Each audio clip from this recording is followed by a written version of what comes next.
Hey guys, it's Camilla from Code with Camilla. Today we're going to be learning about constructors. So what is a constructor? If you look here, the word after new, this is a constructor. What it does, it creates your object and does initialization. So it may initialize some data for your variable. Why do we need this? Imagine you had another variable, let's call it position, and let's do it string, and you have to put, for your variable, you want to put initial position and say A1, right? And for night 2,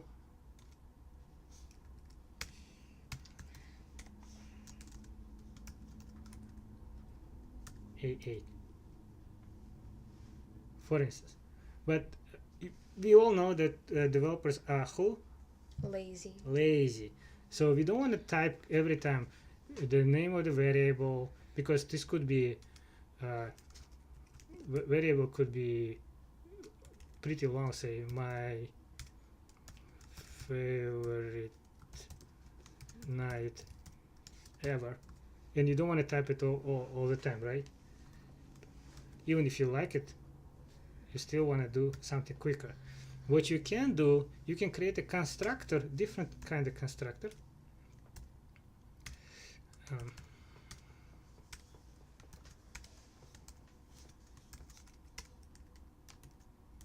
And you want to make it public, and you want to pass string, say color, and again string. Let's call it call and pause for now, and you say color is equal call, position is equal POS.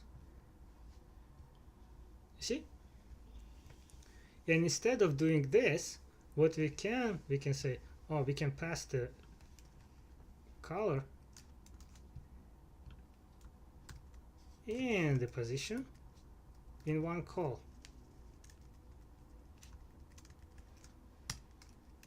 Same here.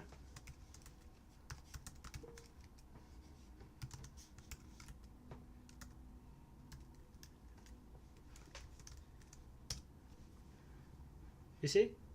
So now if you run it again, so what happens when you do new,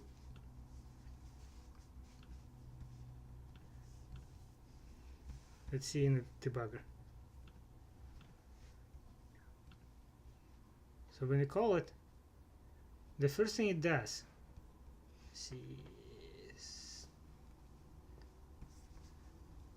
when you create here new, what it does, it passes these variables and assigns them some values, and then it proceeds to the entire code. You can have multiple constructors, and when you're doing multiple constructors, for some values, if you didn't pass them, you can set the default values.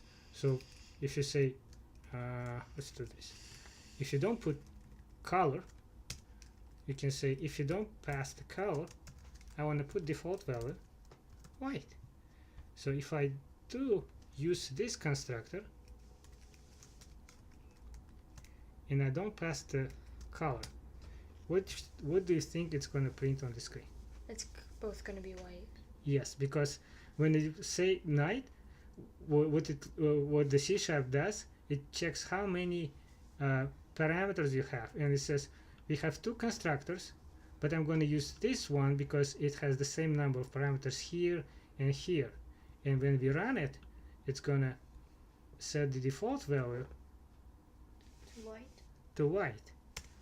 And now you see it's not working because it's supposed to be black knight supposed to be black, right? This constructor without any parameters is called default constructor. In a default constructor, you can do the same. You can put default values.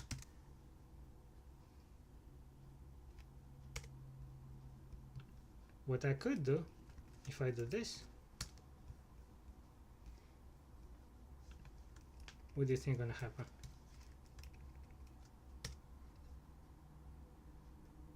Color of knight 1 equals nothing, and color of knight 2 equals nothing. Or error. Nothing. Which really is it's null. When you don't pass the value, when the by default variables in C#, they have default values. If you don't put the value for those, remember we had to initialize every time the variable we use before we use.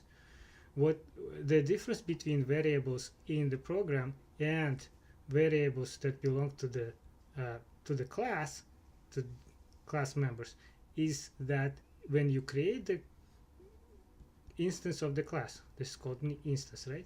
This variable, it's called instance or object. When you create the instance of the class, it initially sets some default values. For string, it's a null. For int is 0. For boolean is false. And one final thing. So you see this public. What happens if I change to private? Then it's not going to print. Because of the restriction. If you put private, what means this code has no access to this constructor. It means it cannot create the instance of the class. You would ask, why would I need it? We will see later the special cases when those things could be useful when you develop software. Okay, that's it for today on Code with Camilla. Come back next week for more videos, and don't forget to subscribe.